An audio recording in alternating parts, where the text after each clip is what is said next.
Chapter 2, Understanding the Mind of an Orphan. I will not leave you as orphans, I will come to you. Jesus, John 14:18. You know, in that one statement, Jesus acknowledged that there are some really lonely people in the world, orphans.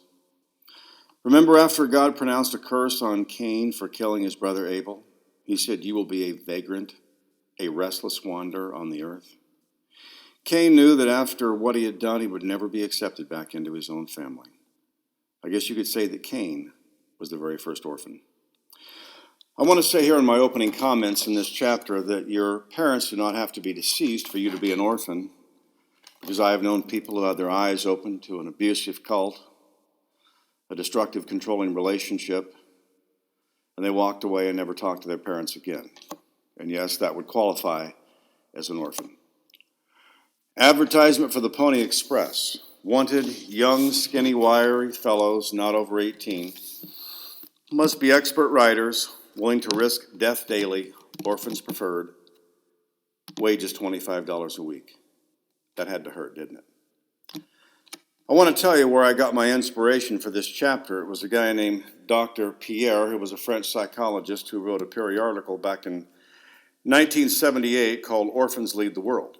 And the basis of this article was all of the highly recognizable names in world history that had been orphaned as a child. And I've added a few myself, but I want to look at a few lists of some universally known political and intellectual and spiritual leaders that were orphaned as a child.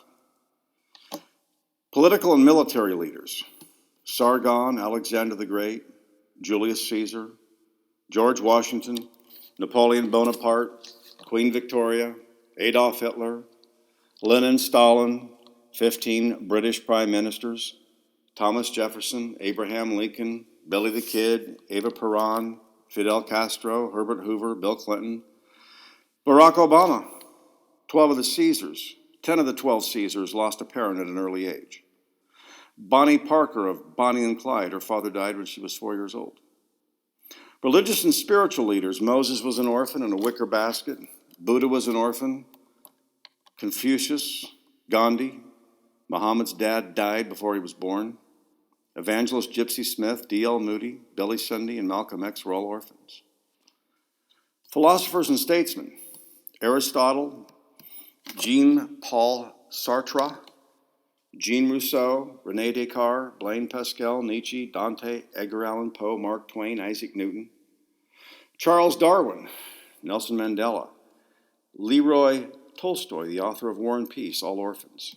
The great composer Sebastian Bach and Michelangelo, two of the great artists of all time, orphans.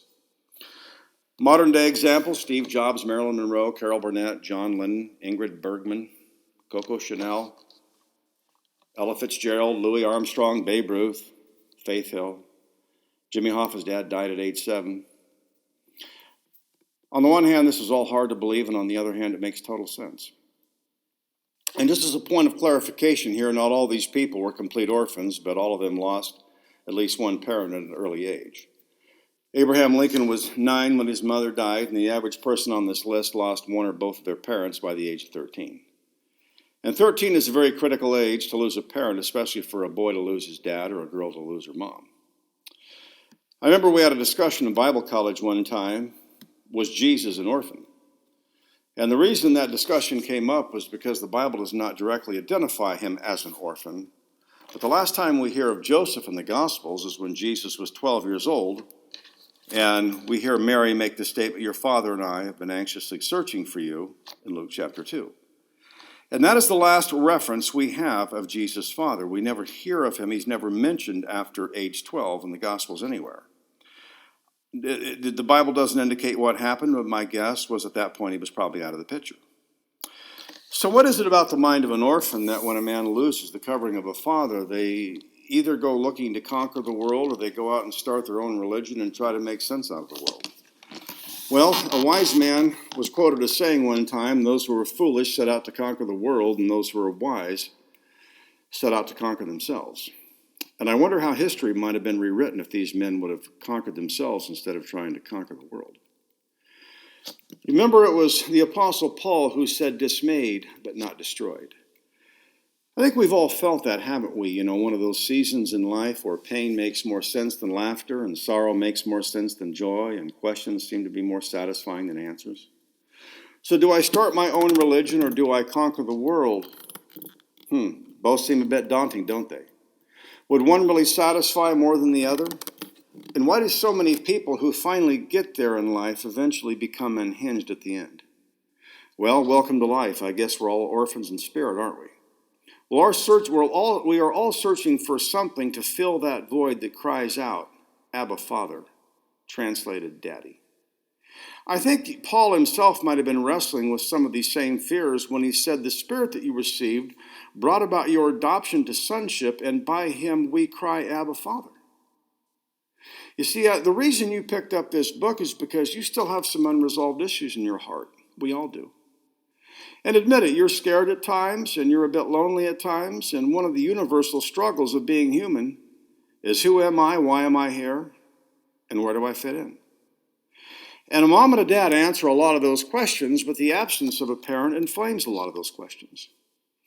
So why does one orphan pick the path of a Hitler, and another orphan pick the path of a Moses? Well, I could only answer that for myself, but for me it was the proverbial burning bush. You know, God called my name and made it very clear that he wanted me. He drew up the adoption papers, he signed them with his own hand, and that settled a lot of things for me. You know, I have a destiny, I have a calling, I have a reason to get up in the morning. My life has eternal value, meaning, and purpose. I guess that settles a lot of things. But here's my human answer.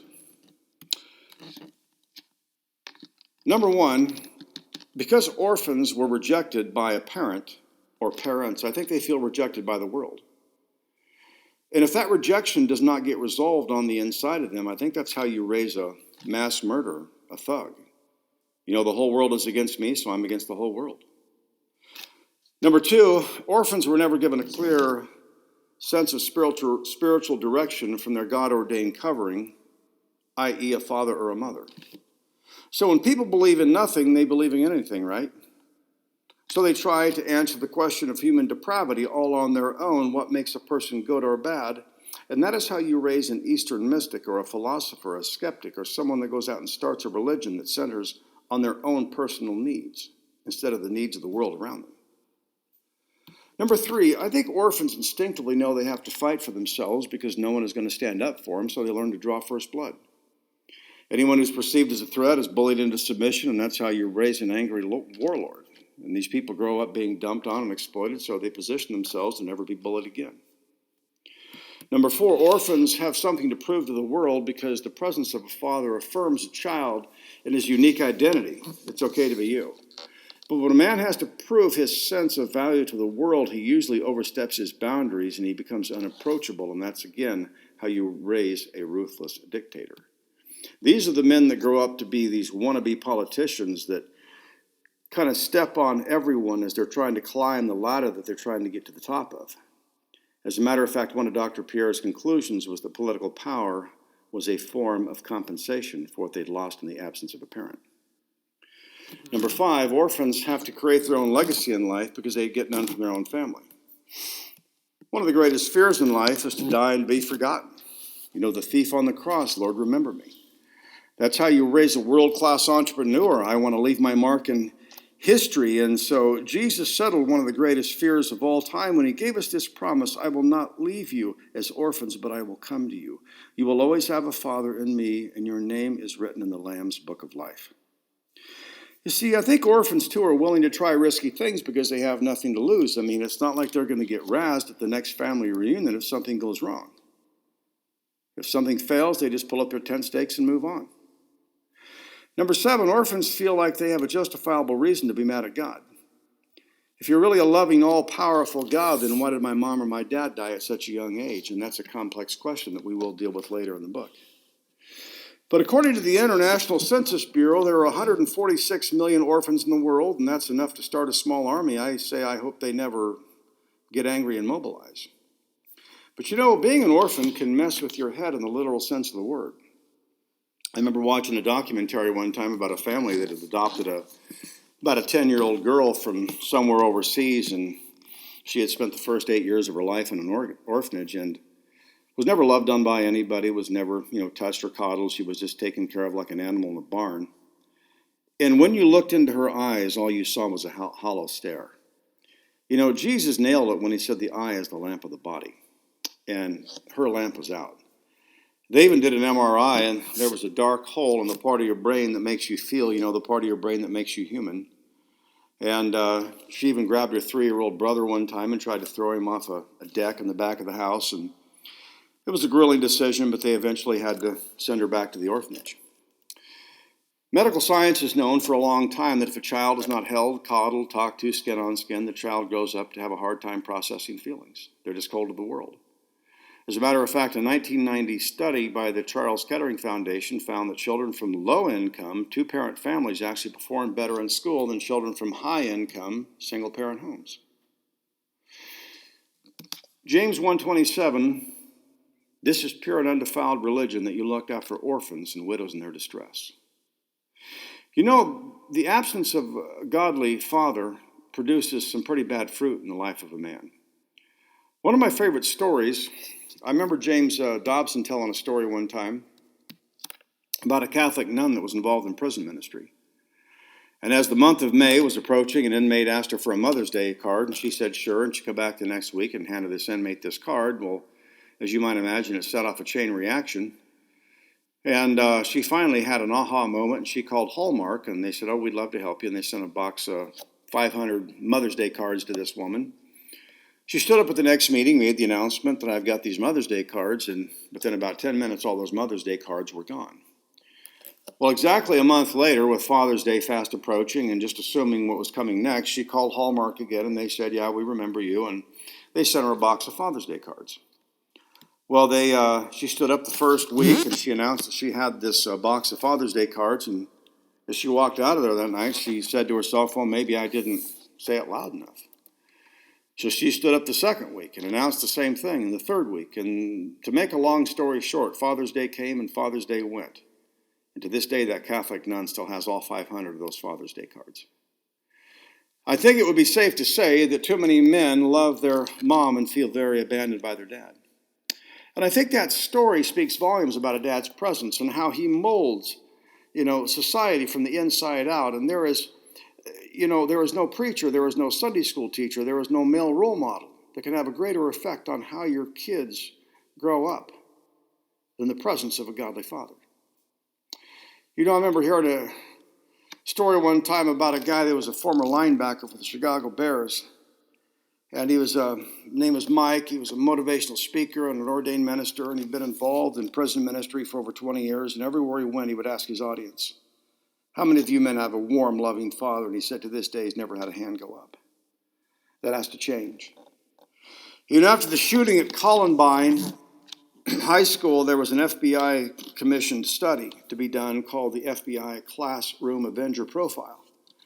They wanted to study the 2 shooters and the 17 previous shooters at schools to see if there was a profile to help educators and police identify any potential shooters.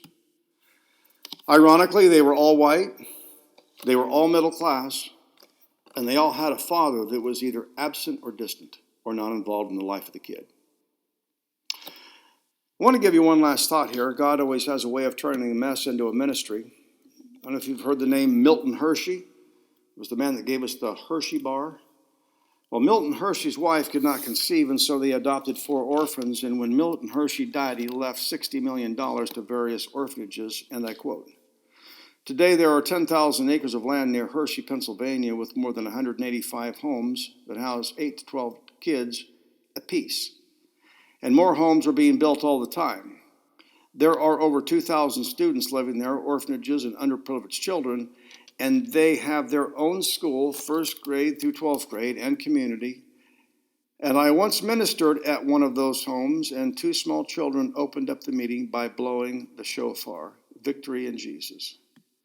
My advice to you, find an orphan and be a surrogate dad.